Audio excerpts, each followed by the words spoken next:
11월 22일 금요일 하나님께서 저희에게 주신 말씀은 요한계시록 2장 18절부터 19절까지의 말씀입니다. 두아디라 교회의 사자에게 편지하라. 그 눈이 불꽃 같고 그 발이 빛난 주석과 같은 하나님의 아들이 이르시되 내가 내 사업과 사랑과 믿음과 섬김과 인내를 아노니 내 나중 행위가 처음 것보다 많도다. 그러나 내게 책망할 일이 있노라. 자칭 선지자라 하는 여자 이세벨을 내가 용납함이니 그가 내 종들을 가르쳐 꿰어 행음하게 하고 우상의 제물을 먹게 하는도다. 또 내가 그에게 회개할 기회를 주었을 때 자기의 음행을 회개하고자 하지 아니하는도다. 볼지어다 내가 그를 침상에 던질 터이요 또 그와 더불어 간음하는 자들도 만일 그의 행위를 회개하지 아니하면 큰 환난 가운데 던지고 또 내가 사망으로 그의 자녀를 죽이리니 모든 교회가 나는 사람의 뜻과 마음을 살피는 자인 줄 알지라. 내가 너희 각 사람의 행위대로 갚아주리라. 두아디라에 남아있는 이 교훈을 받지 아니하고 소위 사탄의 깊은 것을 알지 못하는 너희에게 말하노니 다른 짐으로 너희에게 지울 것은 없노라. 다만 너희에게 있는 것을 내가 올 때까지 굳게 잡으라. 이기는 자와 끝까지 내 일을 지키는 그에게 만국을 다스리는 권세를 주리니 그가 철장을 가지고 그들을 다스려 질그릇을 깨뜨리는 것과 같이 하리라. 나도 내 아버지께 받은 것이 그러하니라. 내가 또 그에게 새벽별을 주리라. 귀 있는 자는 성령이 교회들에게 하시는 말씀을 들을지어다. 아멘. 오늘은 두아디라 교회에 보내는 편지 내용을 함께 보도록 하겠습니다. 편지의 패턴을 생각하면서 함께 보겠습니다. 먼저 18절 상반절에 두아디라 교회의 사자에게 편지하라 라는 말로 시작을 합니다. 그리고 18절 하반절에 그 눈이 불꽃 같고 그 발이 빛난 주석과 같은 하나님의 아들이 이르시되 그리스도에 대한 소개가 나오죠. 그리스도가 어떤 분으로 소개되고 있습니까? 그는 불꽃 같은 눈을 가지고 있는 분입니다. 이 불꽃 같은 눈이라는 것은 심령 깊은 곳까지 꿰뚫어 보시는 그런 눈을 이야기하는데 그런 눈을 가지고 계시는 분이다. 그게 그리스도다 하는 거죠. 그리고 빛난 주석과 같은 발을 가지고 있는 분이라는 건데요. 여기서 빛난 주석은 청동을 이야기하는 겁니다. 이 표현은 두아디라 지역에 사는 사람들에게는 이해하기 쉬운 그런 표현입니다. 왜냐하면 이 두아디라에는 청동세공이 아주 활발하게 그렇게 거래되고 진행되는 그런 곳이었기 때문에요. 이 빛난 주석과 같은 발이다라는 말은 청동 무기로 잘 무장되어 있는 그런 모습을 연상할 수 있다는 거죠. 그리스도는 청동 무기로 잘 무장된 모습을 하고 있다 이런 말인데요. 이건 뭐냐면 전사라는 말이죠. 근데 그냥 전사가 아니라 신적인 전사죠. 신적인 전사로서 대적들을 심판하시는 분이다라는 의미를 이 모습을 통해 드러내고 있습니다. 네, 그리고 그리스도는 또한 하나님의 아들로 소개가 되고 있습니다. 요한계시록에서 그리스도를 하나님의 아들로 소개하는 부분은 이곳뿐인데요. 이렇게 표현하는 이유는 뭐냐면 이 두아디라 지역에서 주로 섬기던 그 신이 있었는데 그 신이 누구냐면 제우스의 아들 아폴로입니다. 그 아폴로와 대조하기 위해서 이 표현을 쓰는 거죠. 당시 그 황제들은 자신을 아폴로와 연결해서 스스로를 신격화했습니다. 그러니까 신의 아들이라는 거죠. 그러나 그것이 아니라고 하는 것을 분명하게 알려주기 위해서 하나님의 아들은 아폴로나 황제가 아니라 그리스도라는 것을 분명하게 알려주기 위해서 이 표현을 써서 그리스도가 하나님의 아들이다라고 그렇게 표현하고 있는 겁니다. 네, 이렇게 그리스도에 대해서 소개가 되고 그 다음에 19절 보시면 두아디라 교회에 대한 칭찬이 나옵니다. 19절 내가 내 사업과 사랑과 믿음과 섬김과 인내를 아노니 내 나중 행위가 처음 것보다 많도다. 두아디라 교회에 대한 칭찬인데 여기 내 사업은 뭘 의미할까요? 너의 행위들로 번역하는 것이 좋겠습니다. 그래서 그 행위들이 바로 이어지는 사랑과 믿음과 섬김과 인내라는 거죠. 두아디라 이 성도들, 교회 성도들의 행위들, 안다는 거죠. 그들이 얼마나 사랑이 많은지, 믿음이 큰지, 섬기고 인내하는지를 알고 있다는 거죠. 그에 대해서 칭찬하고 계신 겁니다. 그러면서 이어서 하시는 표현을 보면은요, 나중 행위가 처음 것보다 많다 이러면서 칭찬을 하십니다. 이건 뭘 의미하는 겁니까? 점점 성장해 왔다는 걸 이야기하는 거죠. 성장해 가는 그 모습을 그리스도께서 칭찬하고 있는 겁니다. 흥미로운 것은요, 이 앞에 에베소 교회를 책망할 때 뭘 책망했습니까? 처음 사랑을 잃어버렸다라고 책망했는데, 이 에베소 교회와는 두아디라 교회가 지금 대조적인 모습을 보여주고 있는 거죠. 어떤 모습입니까? 점점 좋아졌다는 거죠. 지금 나중의 모습이 처음 것보다 좋다, 잘하고 있다 하는 거죠. 어떤 모습이 더 좋을까요? 처음에 잘했다가 나중에 못하는 게 나을까요? 아니면 처음엔 좀 부족함이 있었지만 점점 더 나아지는 것이 좋을까요? 누가 칭찬을 얻고 누가 책망을 받았는지를 보면 알 수가 있습니다.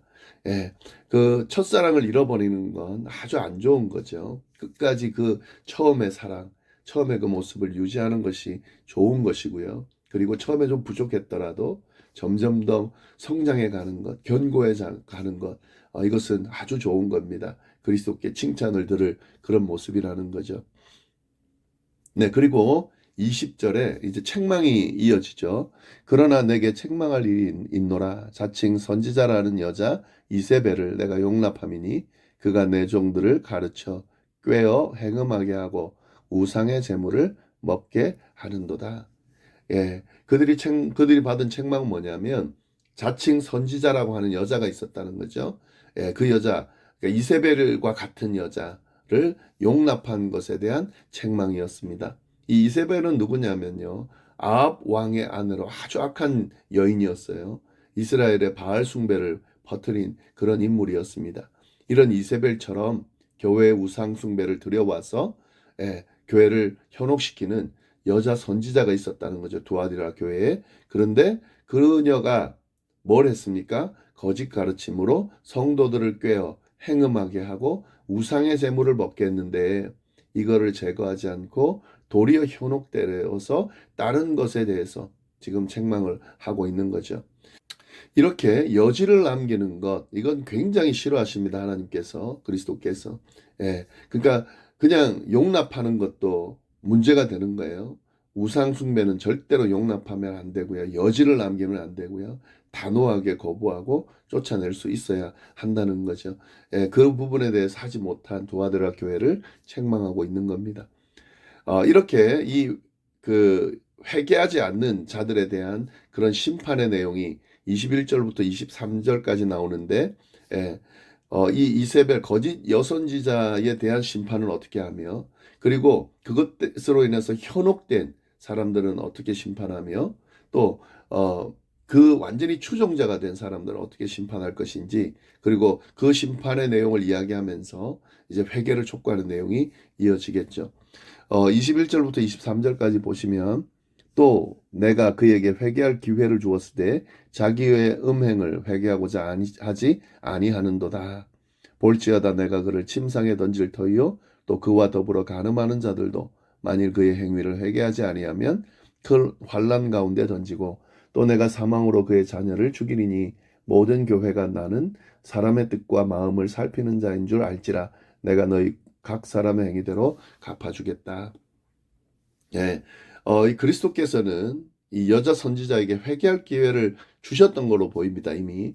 그러나 그녀는 우상 숭배와 음행의 죄를 전혀 회개하지 않았다는 거죠. 그래서 회개하지 않는 이세벨과 그녀를 따르는 자들을 벌하리라라고 경고를 하고 계신 건데요. 이세벨은 어떻게 하겠다는 겁니까? 침상에 던져 벌을 하겠다라고 말씀하고 계십니다. 여기서 침상에 던지는 벌은 뭘까요? 다양한 질병에 걸려서 침상에 누워 있을 수밖에 없는 그런 벌을 받게 된다 하는 거죠. 그리고 그와 더불어 간음한 자들, 즉 미혹된 자들은 어떻게 합니까? 큰 환난 가운데 던져질 것이다 라는 거죠. 근데 그거보다 더 나간 자들이 있죠. 그의 자녀들, 그러니까 이세벨을 추종한 자들, 그런 자들은 어떻게 합니까? 큰 환난보다 더 심한 사망이 주어질 것이다 라고 이야기를 하고 있습니다. 그리고 이러한 심판의 경고는요, 두아디라 교회에만 머무는 것이 아니라 모든 교회로 확대되고 있습니다.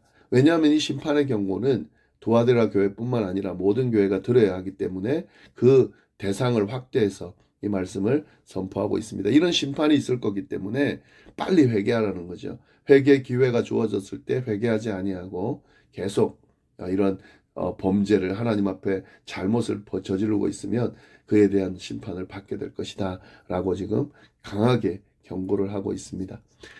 그렇지만 이 남은 자들에 대한 권면이 주어집니다. 그들을 따르지 아니한 자들에 대한 권면도 주어진다는 거죠. 24절, 25절 말씀입니다. 두아디라에 남아 있어 이 교훈을 받지 아니하고 소위 사탄의 깊은 것을 알지 못하는 너희에게 말하노니 다른 짐으로 너희에게 지울 것은 없노라.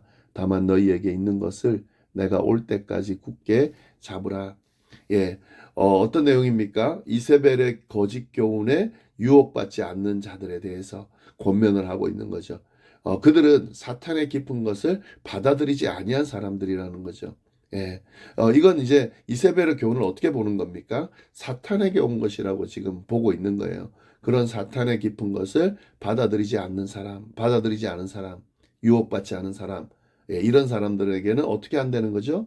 다른 아무 짐도 지우지 않을 거다라고 이야기하고 있습니다. 지금까지 충성스럽게 잘 해왔다는 거죠. 그러니까 어떤 짐도 질 게 없다는 거죠. 어떤 심판의 경고도 적용되지 않을 거라는 거죠. 그러면서 뭐라 그럽니까? 잘 해왔으니까 그 일을 그리스도의 재림 때까지 인내하면서 끝까지 고수하라라고 권면하며 명령하고 계십니다.